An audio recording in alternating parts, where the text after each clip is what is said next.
राज्य का उत्तराधिकारी। एक राज्य में एक पराक्रमी राजा का शासन था। उसकी कोई संतान नहीं थी। ढलती उम्र के कारण राज्य के भावी उत्तराधिकारी को लेकर वह अत्यंत चिंतित था।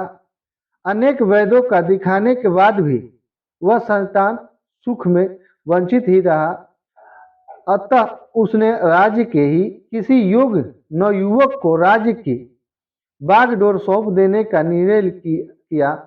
भावी उत्तराधिकारी के चयन हेतु उसने योग्यता परीक्षण का आयोजन किया।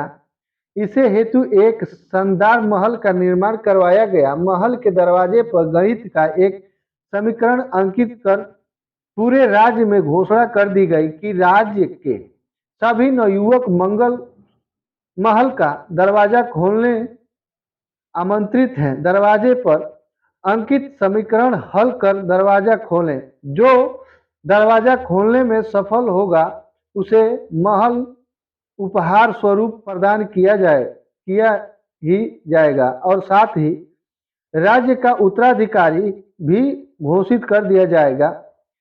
घोषणा के दिन ही से उस नवनिर्मित महल में नवयुवकों का तांता लग गया।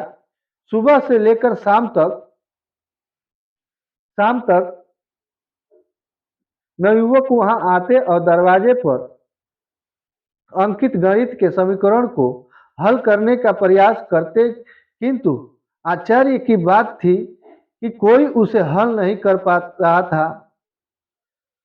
उसे लिख कर या याद करके जाते और घर पर उसका हल निकालने का हर संभव का प्रयास करते, किंतु फिर भी असफल रहे। से कई दिन बीत गए। राज्य के बड़े से बड़े गणितज्ञ भी उस समीकरण का हल निकाल नहीं पाए समर्थ रहे। तब राजा ने दूसरे राज्य के गणितज्ञों को आमंत्रित किया। दूसरे राज्य के गणितज्ञ आए और गणित का वह समीकरण हल करने लगे। जैसे जैसे दिन ढलता गया एक एक करके गणितज्ञ वहां से जाते गए। अंत में मात्र 3 लोग शेष बचे। उनमें से 2 दूसरे राज्य के गणितज्ञ थे, किंतु तीसरा गांव का एक साधारण सा युवक था। दोनों गणितज्ञ जहां गणित का समीकरण हल करने में लगे हुए थे, वहां युवक एक कोने में खड़ा होकर उन्हें देख रहा था। राजा ने जब उसे यूं ही खड़ा देख तो पास बुलाकर पूछा, तुम दरवाजे पर अंकित समीकरण हल क्यों नहीं कर रहे हो? युवक बोला, महाराज, मैं तो बस यूं ही इन नामी गिनामी गणितज्ञों को देखने आया हूँ। ये अपने राज्य के इतने बड़े गणितज्ञ हैं, इन्हें समीकरण का हल करने दीजिए। यदि इन्होंने हल निकाल लिया तो राज्य के उत्तराधिकारी बन जाएंगे। इससे बड़ी खुशी की बात और क्या होगी? यदि ये समीकरण हल नहीं कर पाए तो तब कोशिश करके देखूंगा। इतना कहकर युवक एक कोने में बैठकर गणितज्ञों को देखने लगा। पूरा दिन निकल गया और शाम घिर आई, किंतु दोनों गणितज्ञ समीकरण का हल नहीं कर पाए। उनके मस्तिष्क में पूरे दिन मात्र एक ही प्रश्न घूम रहा था कि आखिर इस समीकरण में ऐसा भी क्या है? कैसे ये हल होगा? कैसे महल का ये दरवाजा खुलेगा? पूरा प्रयास करने के बाद भी वे समीकरण हल नहीं कर पाए। जब उन्होंने हार मान ली तो कोने में बैठा युवक उठकर दरवाजे के पास गया और जाकर उसे धीरे से धक्का दे दिया। जैसे ही उसने दरवाजे को धक्का दिया, दरवाजा खुल गया। दरवाजा खुलते ही लोग उससे पूछने लगे कि तुमने ऐसा क्या किया कि महल का दरवाजा खुल गया?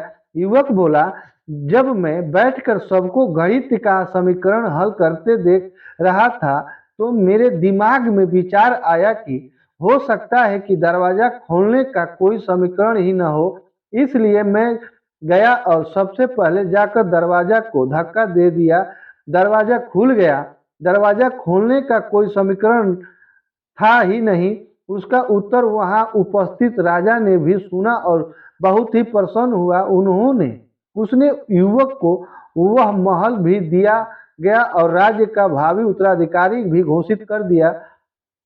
सीख मिलती है हमें इस कहानी से कि जिंदगी में हम कई बार ऐसे परिस्थिति में फंस जाते हैं जब हमें लगता है कि हम हमारे सामने पहाड़ जैसे समस्या है, जबकि वास्तव में कोई समस्या होती ही नहीं, या होती भी है तो बहुत ही छोटी सी, लेकिन हम उसे बहुत बड़ा मानकर उसमें उलझे रहते हैं। बाद में उस समस्या का समाधान अपने आप ही निकल आता है, या फिर थोड़े से प्रयास के बाद तब हमें एहसास होता है कि इतनी सी समस्या के लिए हमने कितना समय बर्बाद कर दिया। समस्या सामने आने पर विचलित न हो, शांति से सोचें और फिर समाधान करने का प्रयास करें। कहानी आपको कैसी लगी? हमारे चैनल को सब्सक्राइब कीजिए, लाइक कीजिए, कमेंट कीजिए। जय हिंद, जय भारत।